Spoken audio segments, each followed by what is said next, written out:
Welcome back, Canonites. Hot damn, what a morning. Today saw the release of a new campaign overview trailer giving us the basics of Halo Infinite and a rough idea of its story. I just recently noted on Twitter that we needed to see more of the campaign, that for the casual audience, 343 hasn't given many reasons to pay the full $60 price tag on a product that traditionally had more than just campaign. There are plenty of single-player games that are worth the full $60 price tag, do not get me wrong, and Halo Infinite could certainly be one of those titles. While we can't say for certain just yet, this recent overview makes an incredible case. So let's dive in and break it all down. And starting things off, the trailer wastes no time diving into the material it covers, with the Master Chief holding a recreation of the Halo CE Cortana. This Cortana model is gorgeous, pretty much exactly what one would expect to see from an updated CE Cortana. In the context of the trailer, however, this is simply a memory, it seems, as Cortana soon fades away.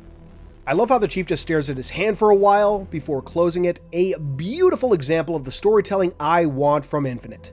Showing rather than telling. We don't need to directly hear that the Chief is in emotional turmoil, we can see that. We then jump through some familiar shots, the pilot finding Master Chief, though with the updated armor detail, and interestingly, an added grapple hook. After that, we dive into some new footage. The first of these new shots features a conversation between the Master Chief and pilot, the Chief explaining that he needs to recover the weapon from Zeta Halo. The pilot, unaware of the weapon being a codename for an AI, asks, "How many guns do you need?" A very appropriate question from his point of view.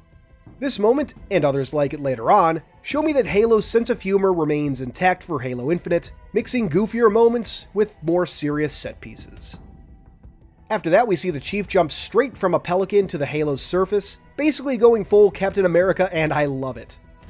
There's a similar moment later in the trailer, though this later one more reminiscent of Halo scenes. We see the Chief jump from what appears to be a Forerunner tower, similar to Halo 4, and straight into a Pelican like Osiris did in Halo 5, or similar to the Chief in Halo 4 jumping aboard a Lich. The structure the Chief jumps out of turns out to be a Forerunner tower, one of the various types we've seen across the ring, and one we got a closer look at last year. Jumping back to the start of the overview, we next get a close-up of a Banished outpost, this one a massive tower over a Banished base. The tower has a symbol on it, though what it means remains a mystery. I'm wondering if these might be clan insignias or something like that, or if they denote the tower's purpose, or maybe what ship it was deployed from, or something. Whatever the case, I hope we learn about them. We do see other glyphs like this later on in the trailer too. The next shot is a large vista shot, but in the distance, we can see some debris from a large object, which turns out to be a Guardian. It's hard to deny that these geometric shapes look a lot like Guardian wings, though luckily Unisheck confirmed this detail for us on Twitter. While I doubt we'll see active Guardians at all, there's barely any indication we'll see created forces of any kind. At least seeing some evidence of the created conflict leaving an impact is appreciated, even though I wish the conflict were center stage in this game. Our next shot shows off more wildlife for Zeta Halo, this time giving us a close-up on what appear to be almost alien turkey vultures. Interestingly, they seem to have some kind of bony crest on their head, which seems to closely resemble their beaks. Maybe the crest is meant to appear as a duplicate head to predators, a way to trick predators into attacking an area that won't severely harm the creature. I might be reading too much into that, but I love speculating on this stuff. After that, we get a shot of some Banished hardware hooked up to a Forerunner structure. While we know that the central red area here acts as an elevator at the very least, I couldn't even begin to speculate on what everything else is meant to do. But I would be willing to wager that it has something to do with Harbinger, who we see later in this trailer, and here has a pretty significant beef with Forerunners. During the scene, we get an up-close look at a Banished weapon rack too, not much to really say, though I love the pure Banished aesthetic of it. In the far back, we can see a couple rooms with shield doors. Maybe they contain equipment, maybe prisoners, who knows. There are also some grunts and jackals in the area, but nothing we haven't seen before. The next scene brings us to what looks like a Banished-occupied forward operating base. FOBs, as we learn from the TacMap later, operate as fast travel sites and places from which the Chief can rearm, grab a vehicle, and even acquire weapon variants. I assume along the lines of the weapon variants of Halo 5, though hopefully more unique. I absolutely love the cables too that detach from vehicles when they're delivered. Among the Banished units present, we can see a white armored Grunt Ultra and what appears to be a couple Brute Miners. However, we do get some of our best looks at these enemies since July last year. The brutes now have facial hair and even some head hair in certain shots.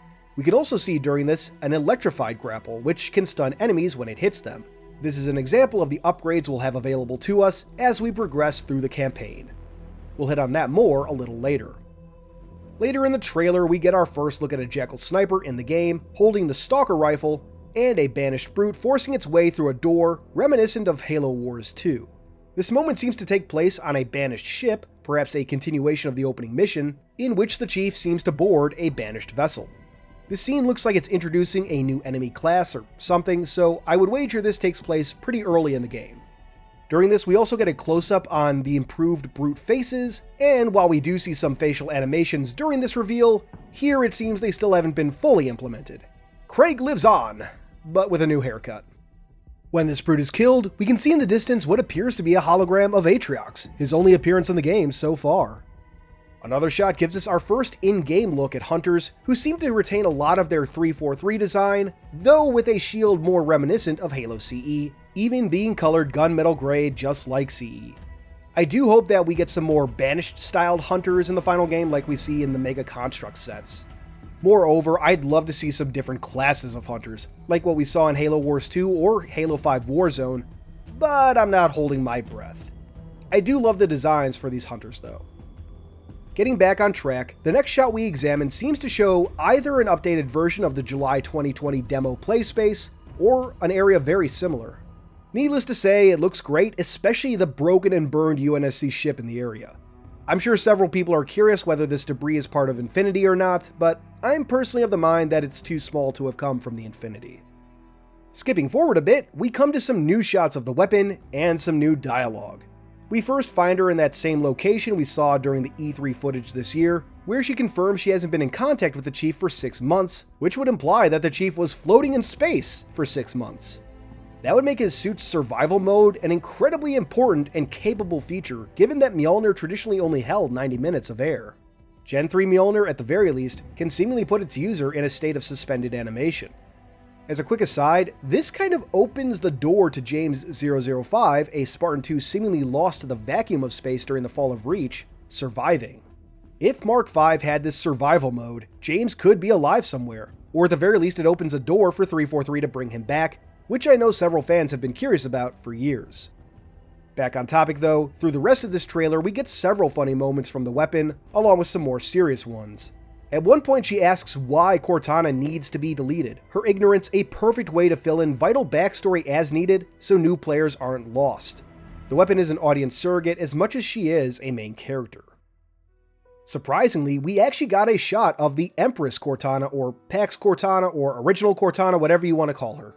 I love that she's sporting the Halo CE purple, which helps differentiate her from the weapon.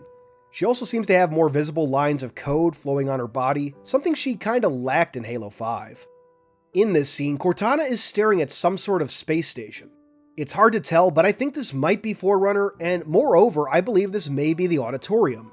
You'll recall this mysterious location is something we heard about in July last year, but haven't received much detail on since. Those details are likely being saved for the campaign. Still, I do think this might be the Auditorium, whatever that turns out to be. We next get a few environment shots showing off the beauty of Zeta Halo. Incidentally, I think this area here might be a cave. No idea what that could hold or where it leads, but I wanted to mention it.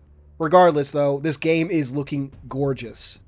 After eliminating a Banished Banshee, the Chief drops in on a Banished Base, escaping his Wasp just as it's destroyed, and blowing up a couple Banished on the way down. Next up, we get a sample of saving some UNSC Marines from a Banished camp. The Marines are locked up via some kind of energy tether from a large battery. After freeing the Marines, the Chief shows up with a Warthog, collects them, and then pulls the ultimate pro gamer move. So, very classic Halo. Jokes aside though, it's great to see this rescue mission, and we even hear some of the desperate thank yous from the rescued Marines, the Chief assuring them that they'll be safe. Chief, is that you? You're safe now. Before driving off a cliff. But again, we have here an example of the Chief talking during gameplay, and I am all here for that. After that, we get our first look at boss characters in this game, starting with a brute chieftain named Tremonius coming down with a pair of jackals to engage the Chief. Wielding a Hydra launcher, we can see that named enemies will have health bars. I'm not the biggest fan of this idea, but at the same time, I think that such an addition is necessary for a game that's bound to have dozens of named enemies. Halo has always struggled with bosses, only really having success with stuff like Halo 3's Scarab battles. The Halo 3 Scarabs, likely thanks to their scale, could easily show how much damage they'd taken on their bodies. Maybe 343 could have figured out a way to do the same with certain enemies, but such things would almost certainly take up time that might be better spent on other parts of the game. Health bars aren't the prettiest, but from a development standpoint, I get why they were used. This boss fight with Tremonius also shows a new shielding aesthetic for the Banished, reminiscent of old CRT TV screens, I'd say. It's a cool new visual that makes these shields stand out from lower ranked Banished. Incidentally, towards the end of the Tremonius fight, we get a brief glimpse of some objectives, showing that this fight takes place right after the Chief recovers the weapon. I believe this is early game, as the Chief only seems to have the grapple shot right now, whereas other footage shows him with much more equipment at the ready. Another boss shows up later, one we're familiar with already, Jega Urdomnai. Referred to as a Spartan killer, Say goodbye. We've already gushed over his design, though seeing him here in-game is an absolute treat. I really love how his energy, shield, or blades or whatever they are integrated directly into his artificial arm. It seems, too, like Jega was meant to evoke one of Bungie's older ideas for elites, in which they had their own shield gauntlets rather than personal energy shields, or in addition to personal shields. It's also kind of interesting that he just teleports in. I wonder if this might happen a few times, as I doubt Jega would go down in a single fight. From there, let's talk about the TacMap and upgrade screens. Starting with the upgrades, I mentioned that some scenes show the Chief with multiple pieces of equipment at the ready, though we can also spot more than 2 types of grenades in the Chief's inventory. So over time, we'll be able to carry more and more equipment and grenades. And it seems like some pieces of equipment will just always be available, like how we never see the Chief run out of grapple hooks like in multiplayer. In the upgrades menu itself, we can see a pretty simple upgrade tree, with each piece of equipment having a few upgrades to make them more powerful and give them more perks. An example would be the electrified grapple that we see a few times in this trailer. To the right of the upgrade tree, we can see a display of the Master Chief's armor, visualizing each piece of equipment and accompanying them with a description, and at the top right we see Spartan cores. These cores are spent to upgrade the Chief's equipment and armor. When an upgrade is bought, it seems to be instantly available, but we do get a cool HUD message showing our armor upgrading itself. It's a small detail, but one I deeply appreciate. Diving into the TacMap, we can see a whole lot more detail was added since last year, the map looking much more like a satellite shot of the area with elevation overlays. The UI too has been overhauled, and I am loving it. We can see here that fast travel is achieved via forward operating bases, which the Chief has to liberate in order to have access to, after which the pilot will escort him to other available bases. Players can call up mission details, select objectives, set waypoints, and keep track of collectibles. We can see that each mission Playspace has its own series of collectibles, and when selecting a particular objective, players are told how many and what kind of collectibles are available in that specific area. The collectibles include skulls and what seems to be Spartan cores, though many of the other symbols remain a mystery. One of these icons is surely for audio logs, another looks like it might be related to finding special Forerunner towers. Hopefully one of these are for terminals, be those visual or just text-based, though ideally both. There's also a mention of Valor in these menu screens, something the Chief can gain to unlock bonuses at captured forward operating bases, though I'm not sure what that's meant to be. Along the top, we can see a few other tabs, including FOB, likely a list of bases the Chief has liberated, possibly including those he has yet to liberate. Targets, which I assume track available and beaten bosses like Tremonius or Jega Urdomnai. And finally, Database. I'm still of the mind that Database will be some sort of codex, but I'd appreciate if 343 would give us some concrete details before launch. I'd rather not go in with any distorted expectations. The next part of this reveal shows us an operation to take out 4 silos at Ransom Keep, a mostly Sangheili-operated Banished outpost that mainly collects UNSC materiel. The footage shows us a variety of ways to engage with the objectives, showing that players have a lot of freedom when approaching mission objectives. Like if you want, you can charge in with a Banished chopper, which looks sick by the way, or attack from a distance. Later in the battle, we can see that QuickTime animations are returning, something I know people were happy to see absent from the July 2020 demo. I personally like them, I find it immerses me more in the setting. But anyway, the bigger takeaway is that the action is used to reveal one of the silos the Chief has to destroy, almost as if the towers were retracted after the chief began attacking. Maybe enemies react to incoming fire in dynamic ways, such as trying to hide and defend whatever the chief happens to be blowing up today. The last part of this mission demo, so to speak, shows a banished brute jumping from a banished phantom, which incidentally uses the Halo 5 plasma cannon design, then engages the chief with a freaking rocket launcher. Even better is how this brute holds the weapon, keeping it slung under his arms rather than over the shoulder as intended. I'd wager that brutes hold the skewer in a similar manner. We also get a better look at those new shields, showing how they have this triangular pattern on them. And as the chief ends this brute's life, we can see that the gravity hammer sends him flying. If you aren't aware, the gravity physics for the hammer are basically gone from multiplayer, or at least they were during the flight. Hopefully their presence here bodes well for the final game. Closing out this section, we get to see the Scorpion tank in all its in-game glory, and that phantoms will be destroyable once again. The dialogue during this scene is absolute gold too. Do you see that? Could be useful, if you like that kind of thing. Oh, I like it. That all said, the banished phantoms have largely gone unchanged since last year, which makes sense but is also rather regrettable. All the other banished vehicle upgrades look great in my book, but the phantom, well, it still just looks like a flying collection of mega blocks. Next up, if there wasn't already enough evidence of this game encouraging player choice, we have the chief going full battlefield, getting out of his Banshee mid-air, taking out an enemy Banshee with a skewer, then grappling onto a third and boarding it. This game is going to be insane. This moment also happens towards the edge of a damaged section of the Halo ring, so players could decide to just fly off the ring or drive off the ring or whatever if they choose. We actually first heard about this in the past. I think it was an Inside Infinite or an Ask343 video, but regardless, that's something players can do. Now, let's get into the real meat of this overview, the new enemies. Two are brought up here. First, we have the Agile Skimmers. They seem to be an entirely new species, as they appear to only have 2 arms and 5 legs being in quotes, though those legs look very insectoid. They are equipped with armor that seems to encase their entire body, and are carried by anti-gravity wings. In this scene, we see 2 carrying shock rifles, and 2 more trying to rip some kind of drone apart. Incidentally, I believe this drone is a Forerunner construct, a type of ancilla known as a sub-monitor. First introduced in Halo Point of Light, and encountered again in Halo Divine Wind, sub-monitors basically take on additional tasks to support the main monitor of their installation.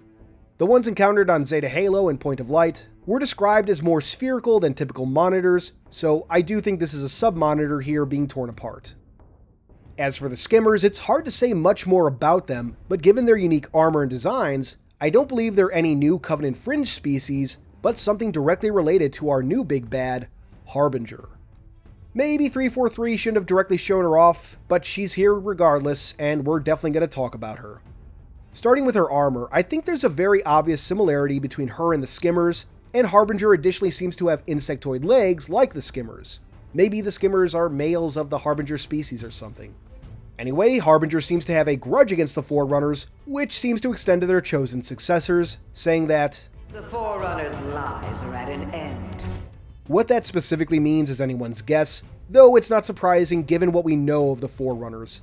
Forerunners would meddle with species all the time, moving them from one planet to another if the Forerunners felt the need, and more.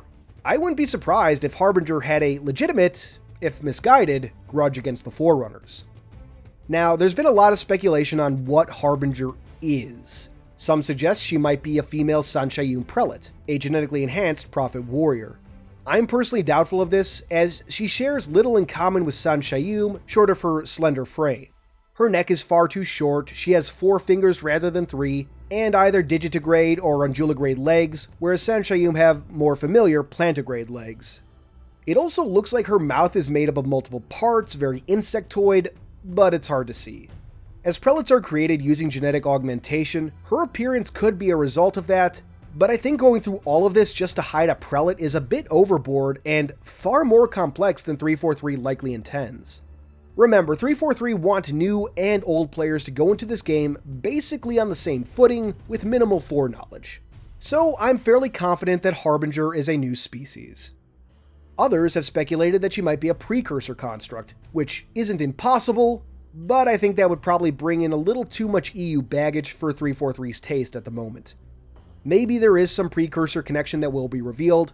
but I'm personally of the mind that Harbinger is something entirely new. Now, we can finally focus on her appearance. A lot of comparisons have been made on social media today, but personally, I was more reminded of the Warden Eternal. Introduced as a boss enemy in Halo 5, his origins remain a mystery. All we really know is that he was made to guard the domain after the firing of the Halos, and that he is, according to Exuberant Witness, not a robot. Yeah? A robot can feel humiliation? Oh, the Warden is not a robot. I thought you understood that. While seemingly a throwaway line, myself and others have latched onto this, figuring that it must mean the Warden is a composed mind or created from a composed mind. So, now I'm wondering if perhaps another member of Harbinger's species was the basis for the Warden. I want to emphasize quickly that one's form before being composed has no bearing on their appearance afterwards. The composer just turns an organic being into a digital essence. After that, the essence can be uploaded into any sort of body capable of supporting it, be that a monitor, a Promethean knight, or something like the Warden has. This is all based on a passing resemblance though, so don't read too much into it. I also have to quickly note the Harbinger's helmet seems to have a symbol that resembles the Forerunner glyph for Reclaimer. I don't know if this is on purpose or not, but I had to bring it up. Interestingly, the Harbinger does say that, You are not the future. as if she plans to replace Reclaimers. Whatever Harbinger is, I just hope she's interesting. I don't want yet another reboot after Infinite. Whatever the reception, please 343 just stick to your guns on this one. One last thing to note on the Harbinger, it seems that she fights, partially at least, using the core from a blue, and likely Forerunner, fusion coil. We can see a core in her right hand, just like the ones left over when a player throws a blue fusion coil in multiplayer. Now, I can't talk about new enemies without discussing a key figure, Escharum. We get a glimpse of him in holographic form during the overview, but at the very end, we get a pre-rendered version of him, much higher quality than anything we've seen yet.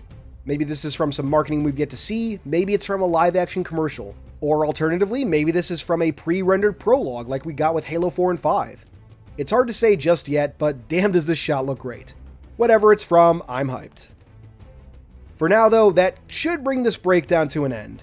I'm sure I missed a few things, and there are definitely a couple topics I want to dive into greater detail on, such as the Harbinger and Skimmers, but this video is long enough already, and I want to give some of these topics the attention they deserve. So for now, leave your thoughts in the comments below, or consider joining the discussion on Discord. Thank you for watching, stick around for the Patreon shoutout, and until next time, this has been Halo Canon. First, I'd like to give a big thank you to our Horospis patrons. First, there's Hope. Then we have Freight, Discombobulated Sycophant, Justin Montgomery, Ada Frame, Man in the Dark, Keisha Dila, Daddy Anarchy, Great Scott Productions, and finally, Jumpy Sucks Balls. Thank you all for your amazing support of the channel. Next, I'd like to thank our theoretical patrons. If you'd like to see your name here or get a direct shout out, check out patreon.com/HaloCanon. You can simply support the channel or get additional benefits, such as behind the scenes materials, including raw audio for upcoming videos, or even shoutouts like this. All patrons now get early access to certain videos as well, and more benefits are to come. However, your continued viewership is more than enough for me. If you enjoyed this video, please consider giving it a thumbs up, and maybe even subscribing to the channel if you haven't already. If you really enjoy this, turn on that notification bell so you can be among the first to see new videos when they release. But for all my fellow Canonites, keep on being awesome.